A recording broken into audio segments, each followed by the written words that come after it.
Are you ready for some smart, plain talk on politics, Israel, and the law? It's the Andrew Parker Show. Let's roll.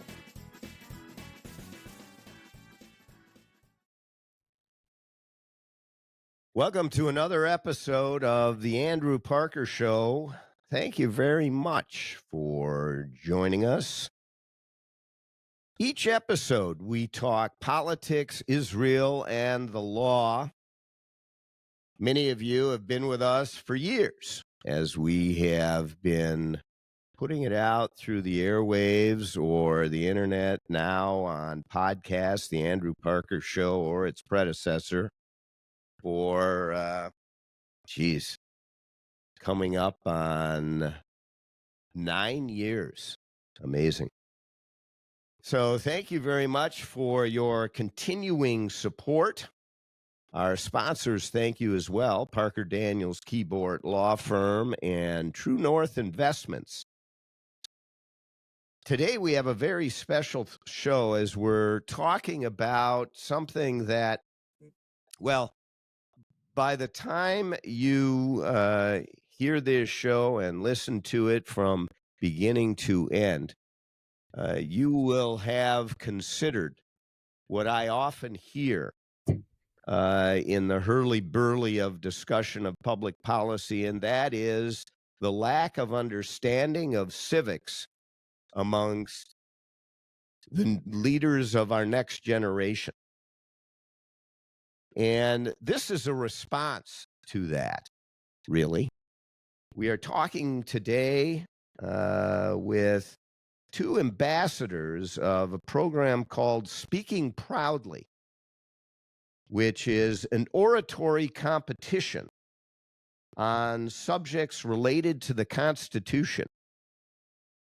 And there are few programs that really focus on civics and an understanding of really what is the wonderment of the American experiment, and that is the founding documents, including in particular the Constitution. What is it that makes this country so resilient and so unique in human history? And that is the brilliance of our founding fathers, the brilliance of the republic that they created, the brilliance of the Constitution that they debated back and forth and created. So today we are joined by two who can describe Speaking Proudly, the program that they are a part of as ambassadors of that program. I want to start with Julia Burke, who is recently accepted to Hillsdale College, fantastic educational institution.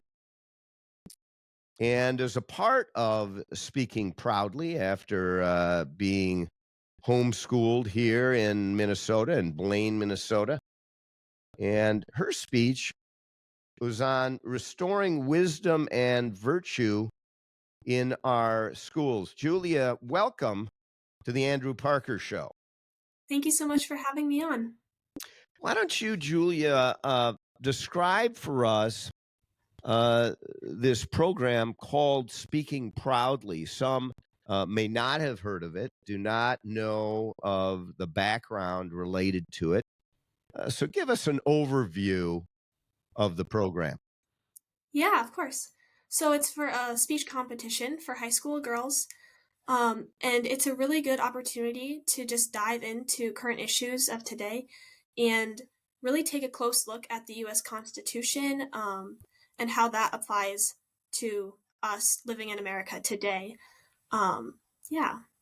And once you, do you get an assignment or a topic that you research and then deliver, prepare and then deliver a speech? Yes. So the topic last year was securing the blessings of liberty in America. And this year it is the consent of the governed in America's 250th year. The consent of the governed. Wow.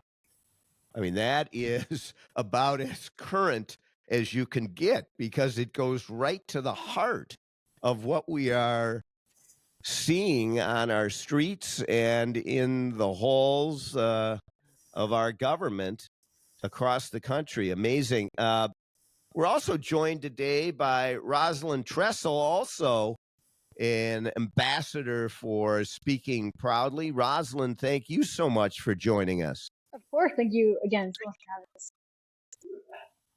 So, Rosalyn, what is this topic, the consent of the governed? I obviously have a sense of what I think it might mean. In fact, just the other day, I was asked by somebody, do you think that authoritarianism can take over in the United States?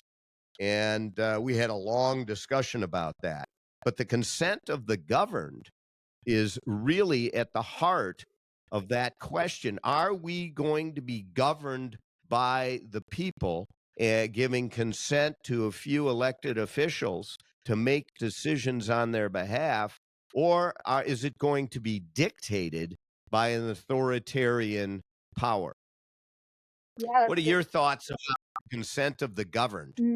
that's a really great question. And the point of speaking proudly is to kind of delve that out. And each person individually is called to look into the topic, find what they find passionate about it, and draw it out. So I would say the consent of the governed, and this isn't much without much thought, kind of off the top of my head, but it's really important, especially in America, because we were founded off the principle that, you can't have someone across the world, across the ocean, dictating what you do, especially if you don't have any say in that matter. And that's kind of where America was founded. And so if that is taken away, Yeah, what do those we two have? British. Yeah. Yeah, all the way back to the revolution, And if that consent is taken away, what do we have? Are we truly free? That's the really question at heart that we're asked to delve deeper into this year for the competition. And it's really a fascinating question, and each person answers it differently. So, how does the competition work, Rosalind? And by the way, just as introduction, Rosalind, you went to private school, I understand, Chesterton of the St. Croix Valley, and you recently were accepted at the University of Marion, North Dakota, correct? Yes, both wonderful schools. Outstanding. Yeah, well, both of you, good luck in the future and endeavors at your university and college, respectively. I can tell already, are going to be great emissaries for both of those schools. So, turning to the competition, how does it work? You two are experts, having had the experience over the last few years. But as I understand, there have been 4 competitions. Does it arise every year, every other year? Is there an issue given to you, and what do the high school students do with that? Okay, so starting off with the topic, so you're given a very broad topic. So this year is the consent of the governed, and you can kind of take it in any direction you'd like. You have to do your research, draw your sources, of course, and you have to do that. And then the actual competition is bi-yearly, so it's every 2 years. So the last Okay. one was 2 years ago, and the last one, like Julia was saying, was the Blessings of Liberty and you heard many different topics within that at the actual competition, which was very fascinating and very cool to listen to. And so you give a speech in the end, ultimately, after you've been working on research and analysis of the question. You can pick probably amongst many topics that flow from the overall question or issue. And how long are these speeches, and are they presented to judges, and what is the result? Julia? Yes, I believe they're 8-minute speeches. So throughout the course of the day, I believe you give your speech 3 times. You break up into pods of about 5 to 6 girls, and you travel with them throughout the capital, giving your speech during the day. You give your speech 3 times to a board of a few judges. Yes. So, and then at the end of the day, we all gather in the rotunda, and the 3 top winners are announced, or the 3 top placing speeches are announced, and then the girls get up and give those speeches, and then they're judged right there, and then the final winners are announced. So at the beginning, there are how many, shall we say, contestants? I believe around 26. Yeah, I think And last time it was around, I think we had, there were around 18, but the goal is eventually to grow that number to 26, like Julie was saying. and the speeches are given at the Capitol in different locations to a different panel 3 different times. Yeah, we got to give our speech in the House chamber, which was an incredible experience. That was my favorite. Oh, very cool. Yes. Yes, indeed. And as I understand it, it's a blind competition, so people don't know the background or the foundations of any of the individuals, or even their name, possibly. Is that right? Yes. Yes. Great. Now, each of you have competed in this competition of speaking proudly. Rosalyn, you first. Can you describe the process that you employed leading up to the actual day of speeches that you gave? Yeah, of course. So before, it was a couple weeks before applications were due. My mom was really encouraging me to get into it. So I started looking into it, and I'm like, okay, I'll write the speech. I'll do my research.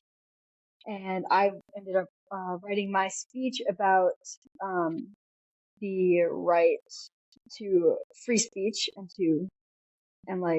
that sort of thing. And I took about 2 to 3 weeks to write it, and editing, of course, all the way throughout that, doing my research, putting in quotations, all of that. I send in my outline of my speech into the Speaking Proudly group, and they judge it. And then I got a letter back, which is pretty exciting, saying, "Hey, we'd love to have you come and compete. Will you come in today? This day?" And I'm like, oh, yes, I'm so excited. And after that, it was just preparing my speech, making sure I know it, like I'm reading it, making sure I have it memorized. I did not have it memorized. It's a very good thing to have it memorized, I will say, if you're looking into it. And I had a lot of questions for them, so I emailed them all the time. And every time they've made very prompt answers, which was very helpful to me. And the week before the competition, my family had there was a death in the family, and we had to, and I was panicking. I'm like, what am I going to do about this? Like, I need to contact the group. So there's a little bit of a crisis there, but they worked with me through it. They're like, we'll make sure we'll see if we can get here. Like, we'll help you through every step of the way. And they truly did that. So that was very helpful. They were phenomenal, and their communication was done very well. And now, a word from our sponsors. Are you a business owner? Are you losing sleep because you feel your partner isn't carrying their weight, or because you no longer share the same vision or values? Are you no longer comfortable going into your own office? Are you walking on eggshells in the company you built? This is Chris Daniels, founding partner of Parker Daniels Keyboard LLC, a premier litigation law firm headquartered in downtown Minneapolis. For more than 30 years, I've specialized in business litigation and have helped hundreds of business owners resolve troubling business disputes. As a former certified public accountant, I get to the heart of the dispute, including financial issues. Business divorce can be messy, time-consuming, and costly, but doing nothing can cost you a lot more. Not just money, but emotionally, physically, and in your personal life. If you and your business partner no longer see eye to eye, and you're eager to take a proactive approach and make a change, please call me at 612-355-4100 and schedule a consultation. Or visit our website at www.parkerdk.com. Looking to grow your wealth with exclusive opportunities? At True North Private Investments, they focus on alternative investments designed for forward-thinking individuals just like you. Explore private equity, private real estate, and private credit opportunities that go beyond traditional markets. And it doesn't stop there. Their experts craft unique tax strategies to help maximize your returns and minimize your federal and state tax liabilities. Your future deserves innovation. Your portfolio deserves true north. Call them today at 619-455-0275 or visit investtruenorth.com to get started.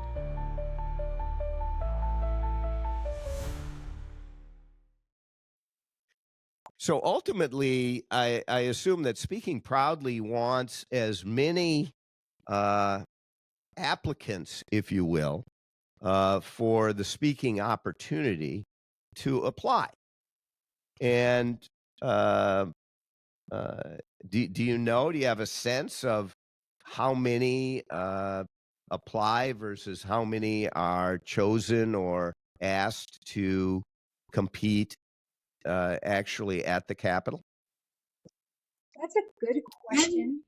I know that Sherry and the Speaking Proudly organization have drawn very heavily from like, schools all over Minnesota. So they come literally from everywhere.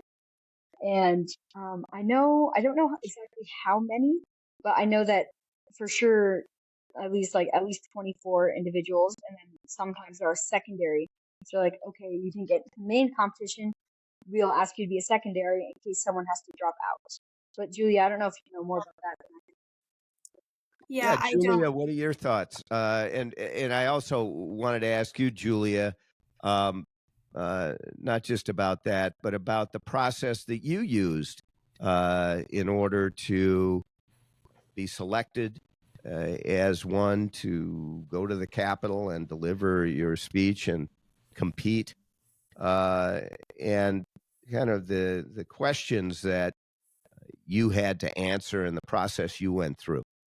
Yeah. So I don't know the exact number of how many applied, but I know it was really neat to see that there were homeschoolers, private schoolers, public schoolers. So girls from all different backgrounds can apply. The process I used, so I was actually able to be a part of a club at a nearby co-op. So I'm super grateful for that. I was in a club with one other girl, and then our coach, our speech coach, prepping our speeches. We started a good while before the competition. So we first worked on our application because that is this year. It's due on September 15th, I believe. So we worked on that first, getting our outline written, deciding on a topic, of course, first of all. We also studied different rhetorical techniques. We looked at Abe Lincoln's second inaugural address and was able to... A very good one to look at. Yeah, Indeed. so we studied different speeches, learned about rhetoric, which was super helpful in writing the speech, and something I'm very glad we did because it's an interest of mine now.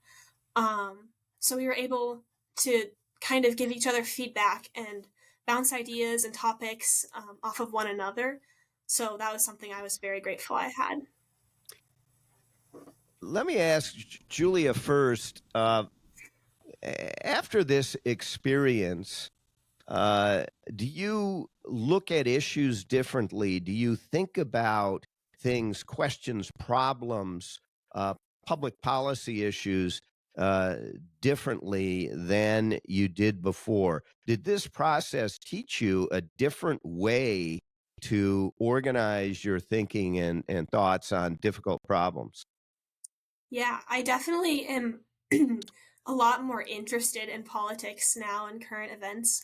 So I did this my sophomore year of high school, and I was just starting to kind of dabble in politics and learn more about current issues. And this was a very pivotal moment in that, to really diving deeper into learning about the Constitution and our nation's history and current events. So that definitely incited more thought into, just the issues of today. And what about you, Rosalind? Oh yeah, it definitely made me more aware of how I organize my thought, and because we have like a lot of random ideas sometimes, and that just needs like filtering and to be written down. So that really helped organize it. It also really showed me how many different positions people are coming from, really showing me that really what politics is that it's a very wide range of personalities and interests and different backgrounds, and all those backgrounds are very important to have. Like, it's not right or left. It's like we need all these different perspectives. We need all these different things. And the speech competition really showed me that. Like, I met many other girls my age who thought similarly to me, but also very differently on different topics. And it was fascinating. It was wonderful to have conversations with them. And they were very fruitful. So that's another really good fruit that comes out of the speech competition. Like, I've met some friends that I know I'll be able to like grow with. Like, okay, like we're doing this together. Like, this is really cool. Beautiful. So, what advice, Rosalind, you first, what advice would you give to high school girls out there who might hear about, hopefully, speaking proudly and are dabbling in the idea of getting involved, considering it, aren't sure? How do they go about pulling the trigger on that decision, and what advice would you give them in that regard? Yeah, honestly, I would say just go for it. Like, don't obviously think about it. You want your topic to be thoughtful. You want it to be confident, and obviously you want to practice a lot. But I'd say just go for it. Just because if you kind of like just like test the waters and you're like, I'm not so sure about it, which I definitely was. If I hadn't had my mom pushing me to do it, I wouldn't have done it. But just like really just going for it, just being like, okay, I'm not comfortable with this, but I'm gonna try it anyways. It was really a big growth moment for me, and it really helped me kind of get more confident and just grow in how I introduce myself to others, how I present myself to others, and how to public speak. And that's the biggest thing, really. And that's like the scariest thing for a lot of people. So, yeah. Yeah, And what about you, Julia? I would say the same thing. I was totally gonna say the exact same thing. Just go, because there's so many like worries, like, oh, what if I'm not a good speaker? What if I mess up? What if my speech isn't well thought out? I Right. don't have much experience with things like this. Just don't. We're all kind of new at this. We're only high schoolers, you know. Not everyone has 10 years of public speaking under their belt, so we're all kind of new at this. Um, I that's kind of what I did. I wasn't too sure if I had the time, if I was able to do it. But I just said, you know what? I know it's going to be good for me. I'm going to do it. It has led to so many other opportunities outside of speaking proudly, ambassador opportunities like this podcast. So I'm so glad I made that decision and just went for it. And even if your speech isn't perfect, if you get up there and you do mess up, you're still going to learn so much from the experience. And it's just the experience of trying to give a speech and going through the process of writing it and thinking out your topic, that is incredibly valuable. Beautifully said. You know, there are a few pieces of advice that are better than, I think it's that Nike commercial, just do it.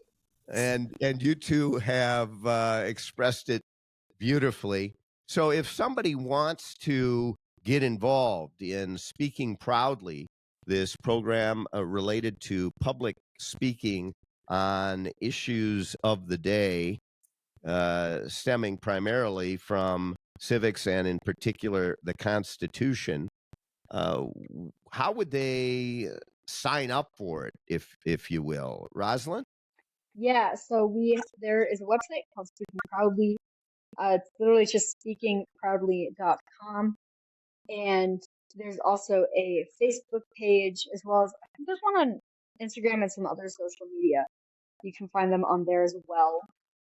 And the website has everything you need in it. It has like speech tips, how to write it, what the judging looks like, kind of what the day looks like. There are videos of the different contestants and the different speeches, so you can get kind of inspiration that way.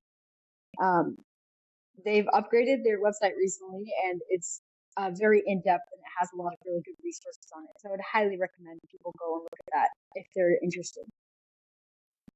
Fantastic. And Julia, I'm curious. Do you think there's a future in politics for you? I don't know. I've thought about it. I'm still deciding that, but possibly.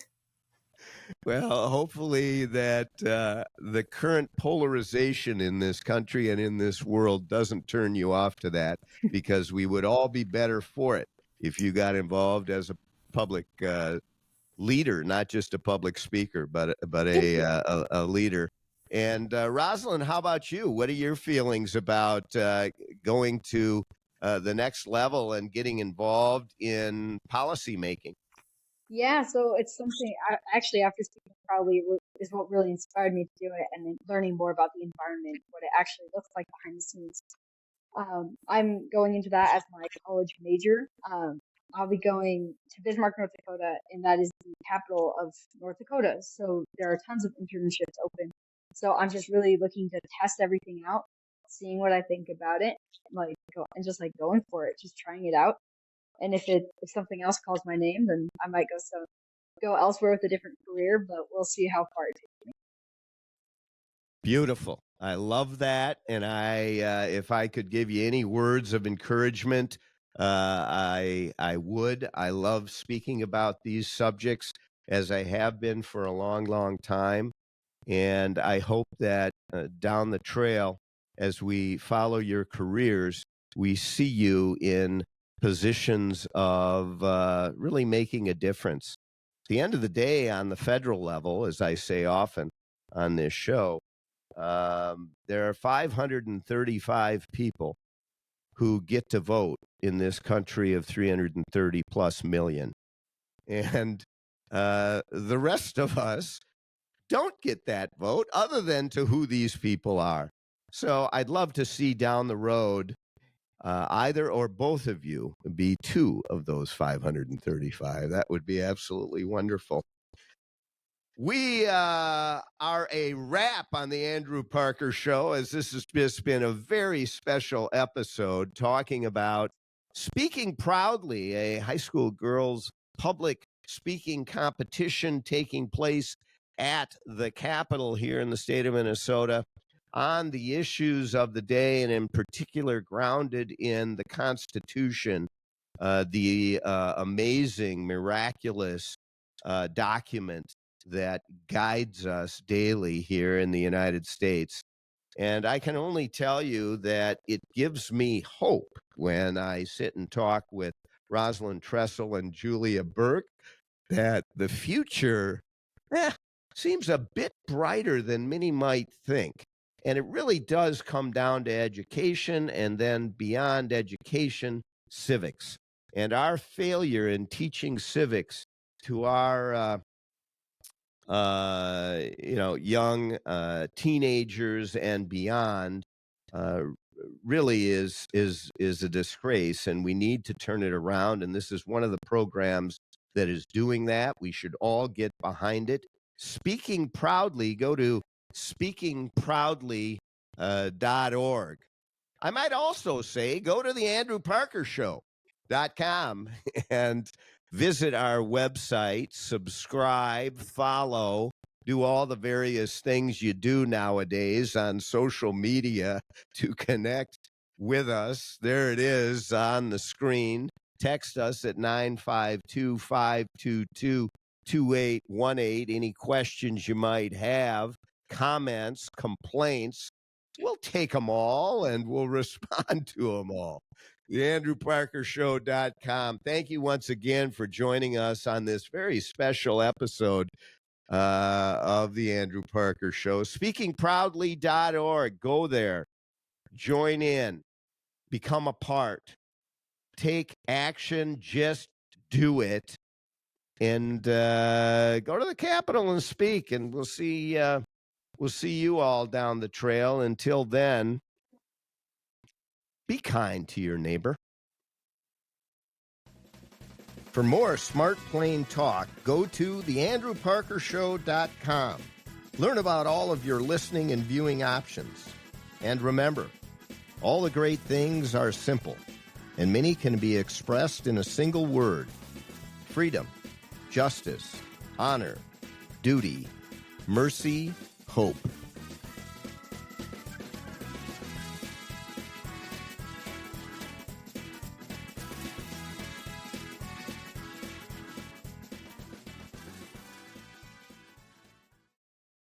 This episode of The Andrew Parker Show is sponsored by Parker Daniels Keyboard and True North Private Investments.